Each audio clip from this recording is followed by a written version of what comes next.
हरे कृष्णा, राधे राधे। आप सभी का आपके अपने चैनल प्रभु कथा भजन में हार्दिक स्वागत है। आज इस वीडियो में मैं आप सभी को वैशाख महात्म का 19वां अध्याय सुनाऊंगी, जो इस प्रकार है। श्रुतिदेव कहने लगे कि वैशाख मास के महात्म का फल और भी सुनो। पांचाल देश के राजा भूरियश का पुत्र पुरुयश अत्यंत पुण्य आत्मा तथा बुद्धिमान था। पिता के मरने पर वह राजा बना।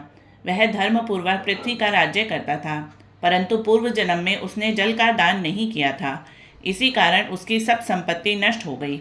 इस प्रकार उसको बलहीन देखकर उसके कई शत्रु राजाओं ने उस पर आक्रमण कर दिया। बेचारा राजा परास्त होकर अपनी शकीनी रानी और कुछ साथियों के सहित पर्वत की एक ऐसी गुफा में छिप गया जिसका रास्ता कोई नहीं जानता था। राजा ने बड़ी व्याकुलता से वहां पर 53 वर्ष व्यतीत किए। अब राजा के मन में यह चिंता उत्पन्न हुई कि मैं जन्म और कर्म से तो शुद्ध हूँ। मैंने जन्म भी अच्छे कुल में लिया, परंतु न जाने मेरे सब पौरुष कहाँ गए। मैंने ऐसा कौन सा पाप किया है जिससे यह घोर दरिद्रता व पराजय प्राप्त हुई और अब मुझे वनवास के दुख सहने पड़ रहे हैं। इस प्रकार वह राजा अपने गुरु का स्मरण कर ही रहा था, तभी 2 याज और उपायाजक नामक मुनि वहां आकर उपस्थित हुए। वनवास से दुखी, राज चिन्ह से हीन, वन के मार्ग को ना जानने वाला वह राजा थोड़ी देर चुपचाप खड़ा रहा और रोता हुआ उनके चरणों में गिर गया। तब दोनों मुनियों ने राजा को पकड़कर उठाया। इसके पश्चात राजा ने वन के पुष्पों से विधिवत उनका पूजन किया। अब वह दोनों बैठ गए तो राजा ने बड़ी विनम्रता से उनसे प्रश्न किया, हे महाराज, मैं जन्म से तो शुद्ध हूँ, पितरों और देवताओं का पूजन भी करता हूँ, पाप से डरता हूँ, प्राणियों पर दयावान, गुरु की भक्ति में प्रीति रखने वाला हूँ।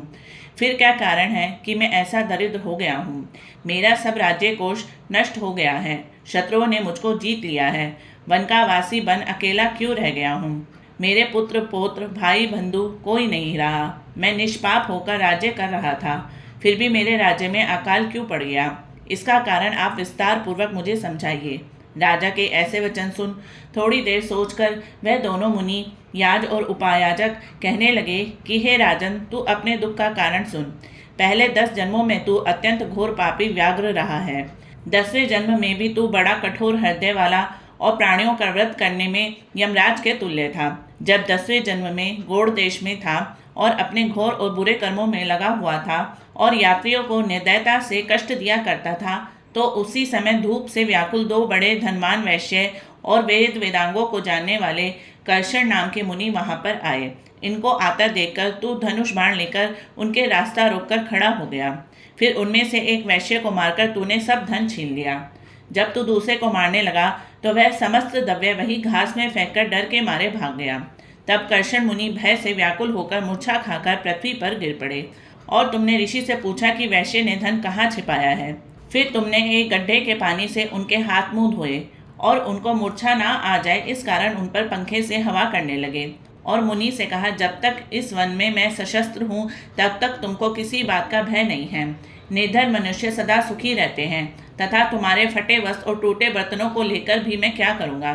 तुम केवल यही बताओ कि उस वैश्य ने धन को कहाँ छिपाया है। यदि ठीक नहीं बताओगे तो तुमको मार डालूंगा।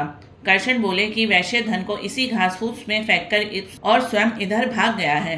व्याघ्र ने ऋषि से कहा कि तुम निडर होकर सुखपूर्वक यहाँ से चले जाओ। यहाँ से थोड़ी दूर पक्के तालाब में निर्मल जल है, वहाँ पर जल पीकर और अपनी थकान को दूर कर अपने स्थान को चले जाओ। अभी राजा के कर्मचारी वैश्य का रुदन सुनकर तथा पाँव के चिन्ह को खोजते हुए इधर आएंगे, इसलिए मैं तुम्हारे साथ नहीं चल सकता। यह पंखा ले जाओ, इसकी हवा से कुछ गर्मी कम हो जाएगी। इस प्रकार वह पंखा लेकर गहन वन में चले गए। वैशाख मास की प्रचंड धूप में तुम्हारे द्वारा की गई इस सेवा के परिणाम स्वरूप तुम्हारा जन्म विशाल राजवंश में हुआ। यदि तेरी इच्छा अब सुख राज्य, धन धान्य, लक्ष्मी, स्वर्ग और सायुज्य मुक्ति पाने की है तो वैशाख के धर्मों को करो, तुमको संपूर्ण सुख प्राप्त हो जाएंगे। इस मास का नाम माधव मास भी है। इस दिन तू तत्काल ब्याई गाय ब्राह्मण को दान दे, इससे तेरे कोष भर जाएंगे। छत्री के दान से तुझको राज्य की प्राप्ति होगी। विधिवत स्नान करने, माधव भगवान की पूजा करने और दिव्य प्रतिमा के दान से तेरी विजय होगी। यदि तेरी इच्छा अपने समान पुत्रों की है तो तू सब प्राणियों के हित के लिए प्याऊ लगवा। हे राजन, इन वैशाख के सब धर्मों को करने से समस्त लोग तेरे वश में हो जाएंगे।